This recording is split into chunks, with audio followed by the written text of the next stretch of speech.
आज तक मैंने आपको बहुत सारी क्राइम की स्टोरी सुनाई हैं और मैक्सिमम स्टोरीज में आपको यही पता लगा होगा कि पुलिस अपना काम सही ढंग से नहीं करती। वो हमेशा अपना काम भंड रहकर करते हैं, सेट रहकर करते हैं। लेकिन कई बार केसेस ऐसे भी सामने आते हैं जब पुलिस द्वारा सोल्व किए गए केसेस एक एग्जाम्पल बन जाते हैं। और बिल्कुल ऐसा ही कुछ केस मैं आज आपको बताने वाला हूं। और ये केस कहीं और का नहीं बल्कि हमारे भारत का ही है। जी हाँ, यहाँ पर हमारी भारतीय पुलिस ने एक ऐसा काम किया जो आपको यकीनन हैरान कर देगा। यहाँ ना ही कातिल का पता था, ना ही कत्ल किसका हुआ था ये पता था, लेकिन फिर भी ये केस सॉल्व हुआ। और कैसे सॉल्व किया वो जानकर आप भी हैरान हो जाएंगे। सब कुछ बताऊंगा आपको इस केस के बारे में, लेकिन उससे पहले मेरा नाम है विकी और आप देख रहे हैं मिस्टीरियस दुनिया पॉडकास्ट का एक और बहुत ही कमाल का एपिसोड। आप प्लीज इस वीडियो को एक लाइक कर दें और कमेंट्स में पिक में लिख दें ताकि कल की वीडियो में मैं आपको शाउट आउट दे दूं। इस घटना को समझने के लिए हमें हमारे भारत के मुंबई शहर में जाना पड़ेगा और दिन था 2 दिसंबर 2019 का। शाम का टाइम हो चुका था और मुंबई के माहिम बीच पर लोगों की भीड़-भाड़ मौजूद थी। मछुआरे यहाँ अपना काम कर रहे थे, छोटी बड़ी नावें यहाँ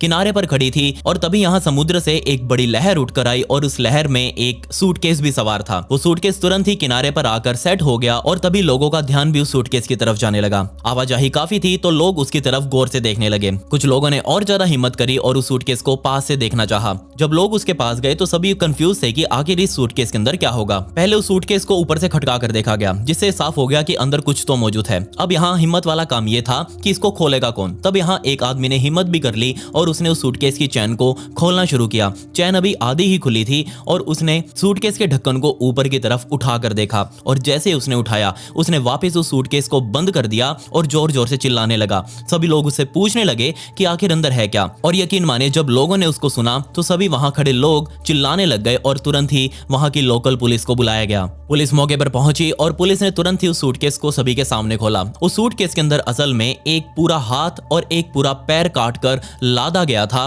पुलिस ने दोनों हाथ और पैरों को निकालकर बाहर रखा। इसके अलावा इस सूटकेस के अंदर एक काली थैली भी मौजूद थी और जब इस काली थैली को खोलकर देखा गया तो सबसे पहले तो उसके अंदर से बहुत गंदी बदबू आ रही थी। साथ ही वो थैली खून से भी सनी हुई थी और जब उसके अंदर झांक कर देखा गया तो पुलिस वालों ने भी शर्म के मारे उस थैली को वापस बंद कर दिया। जी हाँ, उस थैली में कुछ और नहीं बल्कि एक आदमी के प्राइवेट पार्ट्स को काटकर रखा गया था। इसके अलावा यहाँ पुलिस को उस सूटकेस के अंदर से 2 शर्ट्स भी मिले, जिनमें से एक तो रेडीमेड था और एक सिलवाकर, जिसमें से एक तो रेडीमेड था और दूसरा यहाँ हाथों से सिला गया था।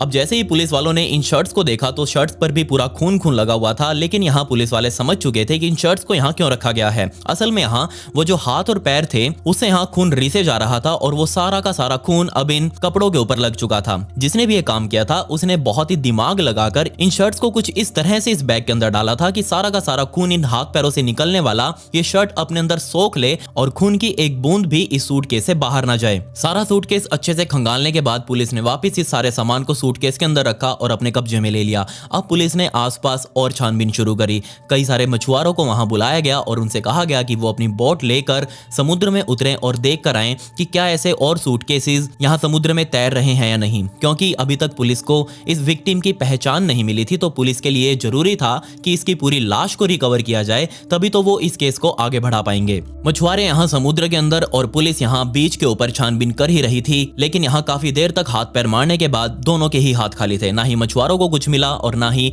पुलिस वालों को कुछ मिला। अब यहाँ जो मिला था वो था एक सूटकेस और उसके अंदर लाश के कटे हुए टुकड़े। खैर यहाँ पुलिस उस सूटकेस को लेकर ही वहीं के लोकल हॉस्पिटल में पहुंचती है और वहां डॉक्टर्स अब इस सूटकेस की जांच करने वाले थे। खैर यहाँ पर हाथ और पैरों से पुलिस ने फिंगरप्रिंट्स को निकाल लिया था, लेकिन यहाँ इसके अलावा वो और कुछ नहीं निकाल पाए। अब क्योंकि यहाँ पुलिस को विक्टिम के फिंगरप्रिंट्स मिल चुके थे तो यहाँ उन्होंने सबसे पहले इसको क्रिमिनल डाटाबेस के अंदर सर्च करना चाहा और यहाँ इसके अलावा वो कुछ कर भी नहीं सकते थे, क्योंकि आज तक इंडिया में सिर्फ क्रिमिनल्स का ही डाटाबेस सरकार द्वारा बनाया गया है। वरना अगर आप बाहर के देशों में अगर देखेंगे जैसे कि अमेरिका, वहां आपको हर एक पर्सन का भी डीएनए और फिंगरप्रिंट का डाटाबेस उनकी सरकार के पास मिल जाएगा, जिससे अगर कुछ भी कांड कभी भी होता है, कभी भी कोई ऐसी लाश मिलती है तो वहां की एजेंसियां तुरंत उस डीएनए डाटाबेस या फिर फिंगरप्रिंट डाटाबेस से उस विक्टिम की पहचान कर लेते हैं, जिससे कोई भी केस बहुत जल्दी आगे बढ़ जाता है। लेकिन यहाँ हमारे पास ऐसा कुछ नहीं है। यहाँ सिर्फ क्रिमिनल्स का ही डाटाबेस पुलिस वालों के पास मौजूद है। तो यहाँ पुलिस वालों ने उस फिंगरप्रिंट को भी क्रिमिनल डाटाबेस में डाला,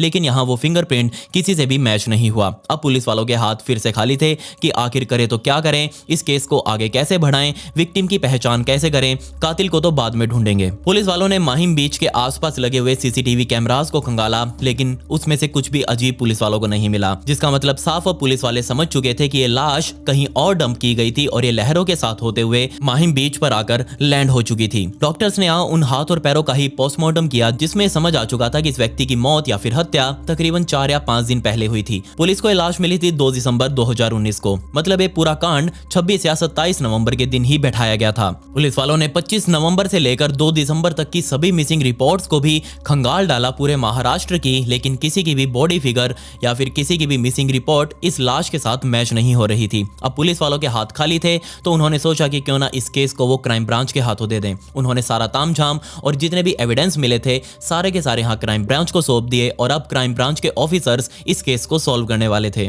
सबसे पहले यहाँ क्राइम ब्रांच वालों ने इस सूटकेस को ही अच्छे से खंगाला।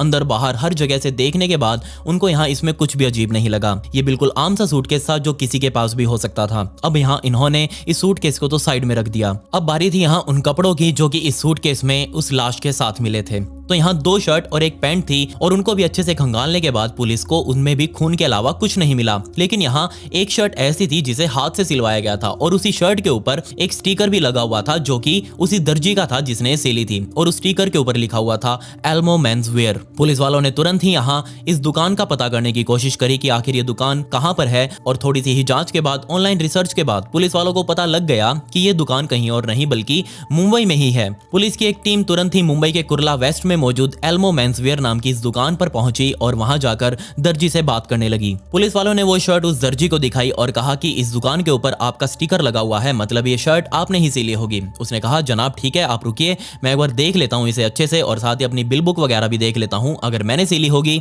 तो इसका बिल भी मेरे पास जरूर होगा और जिसने सिलवाई थी उसका भी नाम मुझे जरूर पता होगा। यहाँ उसने 2-4 मिनट का टाइम लिया, उसे अच्छे से देखा और कहा कि जनाब हाँ बिल्कुल ये शर्ट मैंने ही सिली है। साथ ही वो अपनी बिल बुक उठा कर लाया और उसने बिल बुक में उस शर्ट का बिल भी दिखाया। कमाल की बात यहाँ ये थी कि वो कपड़ा जिससे शर्ट सिली गई थी उस कपड़े का एक छोटा सा टुकड़ा उसने बिल के साथ ही स्टेपल किया हुआ था। ऐसा सभी टेलर्स इसलिए करते हैं ताकि आगे वो कपड़ा पहचानने में आसानी हो, और अगर किसी कस्टमर को अपना काम फोन पर ही करवाना हो या फिर कपड़ा मिलवाना हो तो वो बिना आए भी यहाँ दर्जी को कॉल करके ऐसा काम कर सकता है। और वो बिल्कुल सेम कपड़ा जिस कपड़े से शर्ट सिली गई थी वो भी यहाँ दर्जी के पास था। उस दर्जी ने यहाँ इस शर्ट का बिल पुलिस वालों को दिया और ये बिल यहाँ पर एक आदमी के नाम पर काटा गया था जिसका नाम बेनेट रेबोलो था।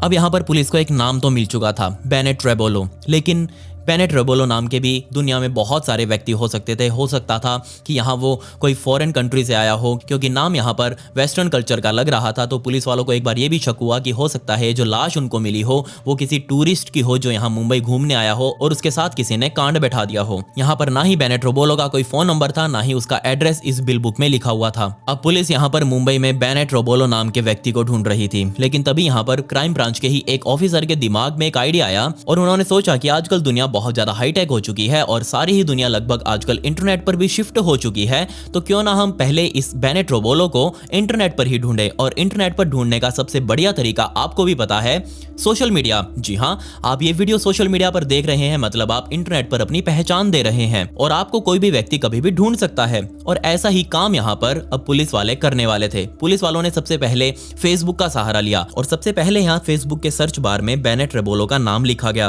अब आपको भी पता है कि फेसबुक का एक फीचर है, जिस लोकेशन पर रहते हुए हम किसी व्यक्ति का नाम सर्च करते हैं तो वहां आसपास के लोगों की आईडीज सबसे पहले दिखाई जाती है। और बिल्कुल ऐसा ही यहां भी हुआ। बेनेट रेबोलो लिखते ही आसपास के सभी बेनेट रेबोलो नाम के व्यक्ति अब पुलिस वालों के सामने थे। अब पुलिस यहां एक एक करके आईडीज को देखे जा रही थी और सभी की डिस्क्रिप्शन मैच कर रही थी, क्योंकि यहां लोगों ने अपनी प्रोफाइल पिक्चर्स वगैरह लगा रखी थी और उनमें उनके हाथ और पैर साफ दिखाई दे रहे थे। अब यहां पुलिस वालों को जो हाथ और पैर मिला था उससे मिलते जुलते लोगों को यहां पुलिस अब ढूंढ रही थी। और तभी यहां पर पुलिस वालों के सामने एक और बेनेट रेबोलो की आईडी आ गई। जो आईडी अभी आप अपनी स्क्रीन पर देख रहे हैं, इसी आईडी ने पुलिस वालों को सबसे ज्यादा कॉन्फिडेंस में लिया और पुलिस वाले अब सोचने लग गए थे कि जो भी हमारे पास हाथ और पैर मिले हैं वो बिल्कुल इसी व्यक्ति के जैसे लग रहे हैं। बिल्कुल सेम लेंथ है उनकी, बिल्कुल सेम उनकी मोटाई है।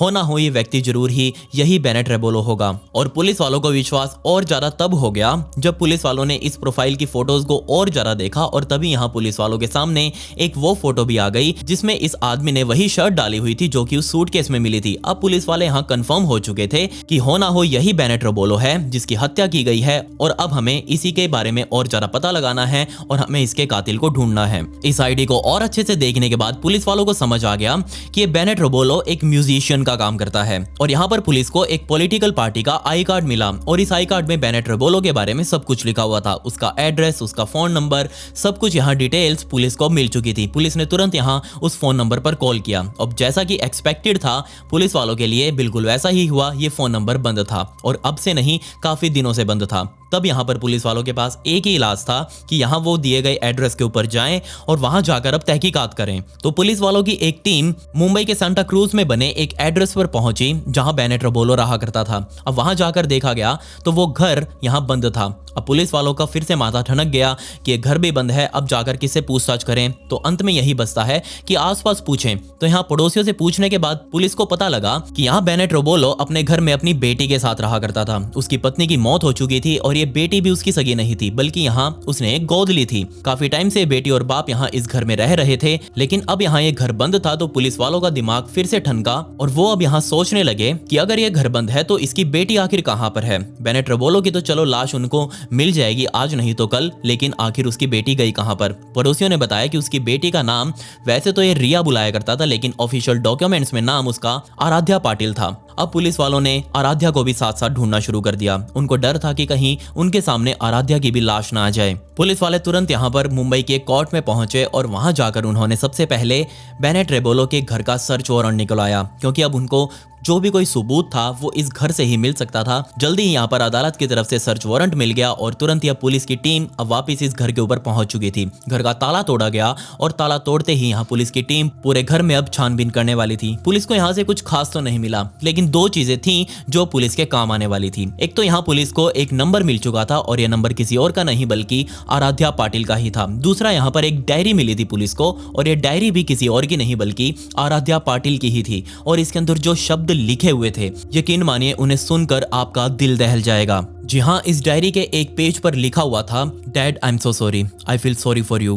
मैंने आपको मार दिया। जिसने मुझे रहने को घर दिया मैंने उसी को मार दिया। जिसने मेरी परवरिश करी मैंने उसी को मार दिया। मैं बहुत बुरी लड़की हूँ, मुझे प्लीज आप माफ कर दीजिएगा। जी हाँ, ये डायरी आराध्या पाटिल की ही थी। अब आराध्या पाटिल अपनी डायरी में ऐसा क्यों लिख रही थी? क्या सच में ही यहाँ आराध्या पाटिल, जिसकी उम्र अभी सिर्फ 18 साल की ही थी, उसने ही अपने पिता को मार डाला था?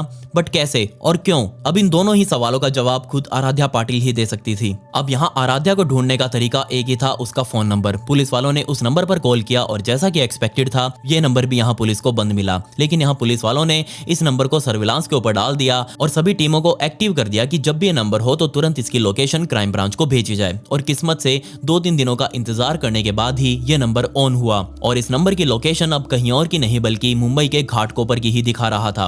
पुलिस वालों ने एक टीम बनाई और तुरंत ही उस लोकेशन पर पहुंचे। ये एक फ्लैट की लोकेशन थी। पुलिस वालों की टीम अब इस फ्लैट के सामने खड़ी थी। दरवाजा खटखटाया गया और ये दरवाजा अब किसी और ने नहीं बल्कि खुद आराध्या पाटिल उर्फ रिया ने ही खोला। अपने सामने खड़ी पुलिस को देखते ही आराध्या बहुत ज्यादा घबरा गई, लेकिन पुलिस वालों ने उसे शांत किया और पूछा कि क्या आप बेनेट रोबोलो की ही बेटी हो? रिया ने कहा हाँ मैं बिल्कुल उन्हीं की बेटी हूँ, बताइए क्या बात है।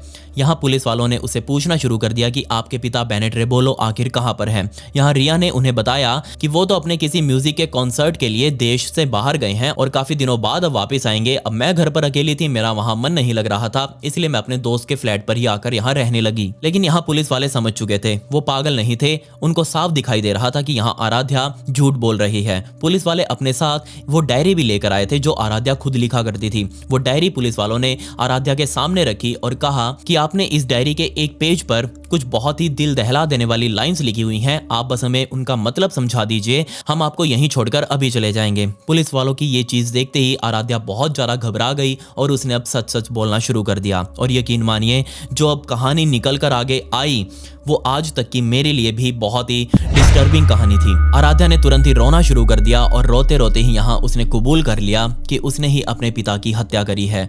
ये बात सुनते ही पुलिस वालों ने तुरंत ही आराध्या को गिरफ्तार किया और उसे अपने साथ पुलिस स्टेशन लेकर पहुंचे और अब यहीं पर इससे पूछताछ की जानी थी। रिया ने यहाँ पर बताया कि उसके पिता बेनेट रेबोलो की पहले 2 शादियां हो चुकी थी, लेकिन दोनों ही शादियों से उसे कोई बच्चे नहीं थे और दोनों ही शादियां उसकी लंबी भी नहीं चली। दोनों तलाक उसके यहाँ हो चुके थे और अब इन शादियों से परेशान होकर बेनेट ने एक बच्ची को गोद लेने का फैसला किया और यहाँ उसने अनाथालय से किसी और को नहीं बल्कि रिया उर्फ आराध्या को ही गोद ले लिया। उसका निकनेम यहाँ रिया रखा गया और डॉक्यूमेंट्स में ऑफिशियल नाम आराध्या पाटिल रखा गया। शुरुआत में यहाँ बेनेट रेबोलो ने अपनी बेटी रिया की बहुत अच्छे से परवरिश करी। उम्र उसकी छोटी थी, यहाँ उसको जो भी चीज चाहिए होती थी बेनेट रेबोलो उसको ला कर देता, उसको पढ़ाई लिखाई करवाई, उसका खाना पीना पूरा अच्छे से देखा। मतलब यहाँ सब कुछ ठीक ठाक चल ही रहा था। लेकिन तब टाइम आया अगस्त 2019 का, मतलब कि इस कत्ल को अंजाम देने से तकरीबन 4 महीने पहले का, जब यहाँ रिया उर्फ आराध्या अकेले ही सिद्धि विनायक मंदिर गई और सिद्धि विनायक मंदिर में पूजा पाठ करने के बाद उसे यहाँ इस मंदिर के बाहर ही एक लड़का मिला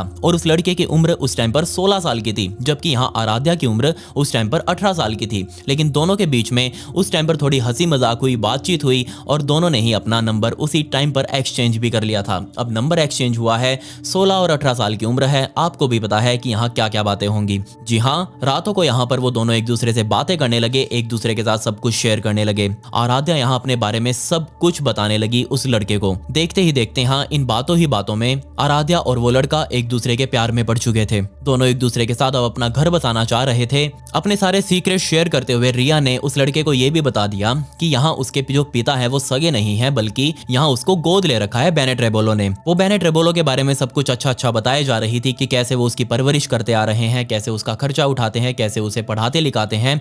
लेकिन यहाँ उसने अपने इन्हीं सीक्रेट्स को शेयर करते हुए उस लड़के को यह भी बताया कि कभी कभी बेनेट रेबोलो जब घर पर आते हैं रात के टाइम पर तो उसके साथ यौन शोषण करते हैं। अब ये चीज जैसे ही उस लड़के ने सुनी, उस 16 साल के लड़के ने सुनी, तो उसको बहुत ज्यादा गुस्सा आ गया और उसने अपनी मैच्योरिटी दिखाते हुए सीधे तौर पर अपना हक जताने लग गया रिया के ऊपर कि तुम्हारे पिता तुम्हारे साथ ऐसा कैसे कर सकते हैं, तुम अभी तक ये सब कुछ क्यों झेलती आ रही हो, तुमने मुझे पहले क्यों नहीं बताया, मैं ये कर दूंगा, मैं वो कर दूंगा। सोच कर देखिए यहाँ वो 16 साल का लड़का अब यहाँ क्या करने वाला था। यहाँ उस लड़के ने रिया को भड़काना शुरू कर दिया। वो जब भी यहाँ रिया से मिलता तभी यहाँ रेबोलो के बारे में बात करने लग जाता और पूछने लग जाता कि क्या कुछ वो तुम्हारे साथ अब कर रहा है, उसका बर्ताव कैसा है, तुम उसके बारे में पुलिस को क्यों नहीं बताती, तुम अपनी आवाज क्यों नहीं उठाती, जो वो तुम्हारे साथ करता आ रहा है उसकी सजा उसे जरूर मिलनी चाहिए। अब ये बातें जब रिया के मन में बैठी तो उसको भी अंदर से ये विश्वास होने लगा कि हाँ, जो भी उसके पिता आज तक उसके साथ करता आया है उसकी सजा बेनेट को जरूर मिलनी चाहिए। तब यहाँ दिन आया 23 नवंबर 2019 का, जब इन दोनों ही लड़का और लड़की ने मिलकर आपस में डिसाइड कर लिया कि वो जल्द से जल्द इस बेनेट रेबोलो को ही इस दुनिया से खत्म कर देंगे। और फाइनली दिन आया 26 नवंबर 2019 का, जब यहाँ वो लड़का दोपहर के टाइम पर अपने घर से बाहर निकला, सीधा यहाँ रिया के घर पर पहुंचा और उसके घर में ही छुपकर कहीं बैठ गया। अब जैसे ही शाम हुई, बेनेट रेबोलो अपने घर पर आए और घर पर आते ही उनकी बेटी आराध्या पाटिल ने उनके साथ झगड़ना शुरू कर दिया। सीधे तौर पर यहाँ वो बेनेट को बोल रही थी कि तुम मेरे साथ आज तक क्या करते आए हो, मैं तुम्हारी बेटी हूँ, तुम्हें मेरे साथ ये सब कुछ नहीं करना चाहिए। यहाँ जस्ट वो लड़ाई स्टार्ट करना चाहती थी ताकि यहाँ बेनेट को गुस्सा आए और वो उसके ऊपर हाथ वगैरह उठाए। लेकिन यहाँ आराध्या को पता था कि उसका बैकअप पीछे ही यहाँ बैठा हुआ है और जैसे ही यहाँ ये लड़ाई थोड़ी और ज्यादा गर्म हुई, बेनेट को गुस्सा आया, बेनेट ने अपना हाथ उठाने की कोशिश करी रिया के ऊपर। तब यहाँ पीछे बैठा हुआ वो लड़का अपने हाथ में रॉड लेकर बैठा था और तुरंत ही उसने आकर बेनेट के सिर के ऊपर 2 बार रॉड दे मारी। 2 बार सिर पर रॉड लगने के बाद बेनेट रेबोलो जमीन पर गिर गया। जमीन पर गिरते ही यहाँ वो बेहोशी की हालत में जाने लगा और तभी इस बेहोशी का फायदा उठाते हुए ये दोनों लड़का और लड़की बेनेट रेबोलो के ऊपर टूट पड़े और दोनों ने मिलकर उस टाइम पर बेनेट रेबोलो की बहुत गंदे तरीके से पिटाई कर दी। यहाँ पर अब पूरी तरह से बेनेट रेबोलो बेहोशी की हालत में जा चुके थे। उनके पूरे शरीर से यहाँ खून खून निकल रहा था, लेकिन अभी भी इन दोनों को चैन नहीं था। ये दोनों इस घर में रखे हुए एक मच्छर मारने के स्प्रे को उठाकर लेकर आए। आपको पता ही होगा वो स्प्रे, और उस स्प्रे को उठाकर लाने के बाद इन्होंने बेनेट के मुंह को दबाया और उसको खोला और जैसे ही खुला उसका मुंह, इन्होंने तुरंत ही उस स्प्रे बोतल का बटन दबाया और बहुत तेजी से वो पूरी की पूरी बोतल जहरीले स्प्रे की बेनेट रेबोलो के मुंह में खाली कर दी। लेकिन अभी भी यहाँ बेनेट रेबोलो की सांसें चल रही थी। तब भी यहाँ इन दोनों को चैन नहीं था। ये दोनों उठे और अपने किचन में गए और वहां से सभी चाकुओं को उठा कर ले आए और चाकू ही चाकू अब यहाँ उन्होंने बेनेट रेबोलो की छाती और पेट में मारने शुरू कर दिए। अब तक यहाँ खून सारा बेनेट रेबोलो का निकल निकल चुका था, बेनेट रेबोलो अपना दम तोड़ चुका था। जब इनको समझ आ गया कि बेनेट रेबोलो जा चुका है, तब वो बेनेट रेबोलो की लाश को बाथरूम में घसीटते हुए लेकर गए और उस लाश को वहीं खाली होने के लिए छोड़ दिया। जी हाँ, ये दोनों बच्चे कितने समझदार थे, इसका अंदाजा आप यहीं से लगा लीजिए कि वो लाश को डंप करने का प्लान बना रहे थे कि उन्होंने सोचा कि अगर यहाँ से उसका सारा खून निकल जाएगा तो इस लाश को ठिकाना लगाना बहुत आसान हो जाएगा। और बिल्कुल हुआ भी ऐसा ही। बेनेट रेबोलो की लाश को उस बाथरूम में बंद करने के बाद ये दोनों अपने कपड़े साफ करके, घर को अच्छे से साफ करके घर से बाहर निकले, घर को बाहर से लॉक किया और बाहर बाजार से जाकर बड़े बड़े चाकू और कुछ थैलियां खरीद कर लेकर आए। साथ ही इन्होंने एक दो सूटकेसेस भी खरीदे और ये सारा तामझाम लेकर ये अपने वापस घर पहुंचे। घर पहुंचते ये वापस बाथरूम में गए और जाकर अब बेनेट रेबोलो की लाश को चाकुओं से काटना शुरू किया। ये दोनों बच्चे ही थे, इतना दम ये नहीं लगा पा रहे थे, तो सोचकर देखिए इन्होंने लाश काटने के लिए हथौड़े तक का सहारा लिया।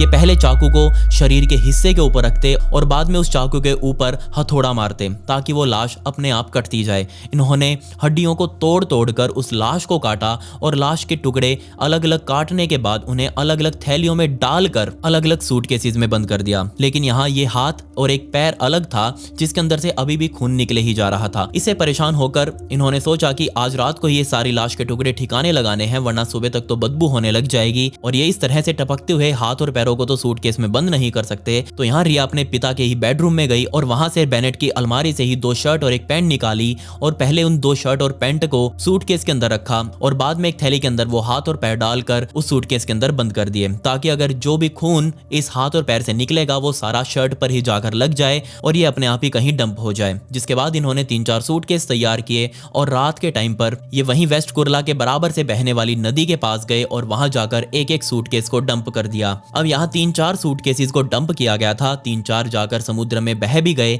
लेकिन यही एक सूटकेस वहां समुद्री लहरों में फंस गया और 2 दिसंबर 2019 के दिन शाम होते होते सूटकेस लहरों में बहता हुआ उस माहिम बीच के किनारे पर आ पहुंचा और जैसे ही ये सबको मिला वहां खड़े लोगों के होश उड़ गए। किसी ने सोचा ही नहीं था कि ऐसा भी कुछ हो सकता है। जब ये कहानी पुलिस वालों ने सुनी तो उनके रोंगटे खड़े हो गए कि एक 18 साल की लड़की और एक 16 साल का लड़का ऐसा कांड बिठा सकते हैं जिससे पूरा देश दहल उठेगा, और वो भी इतनी सटीकता से, इतनी समझदारी के साथ। कोई भी इस पर विश्वास नहीं कर रहा था। खैर, यहाँ बयान होते ही आराध्या को गिरफ्तार किया गया और साथ ही यहाँ उसके ही बयानों के हिसाब से उस लड़के को भी पुलिस द्वारा छपा गया। लेकिन अब वो लड़का क्योंकि नाबालिग था, उसकी पहचान छुपाकर उसे 3 साल के लिए नाबालिग सुधार गृह में भेज दिया गया।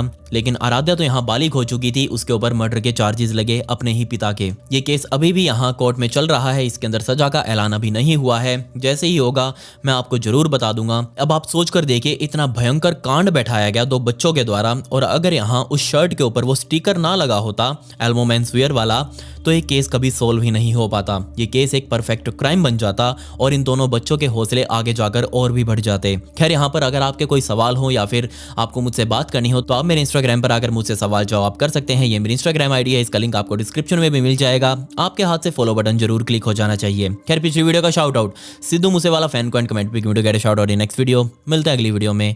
ये वीडियो देखने के लिए धन्यवाद।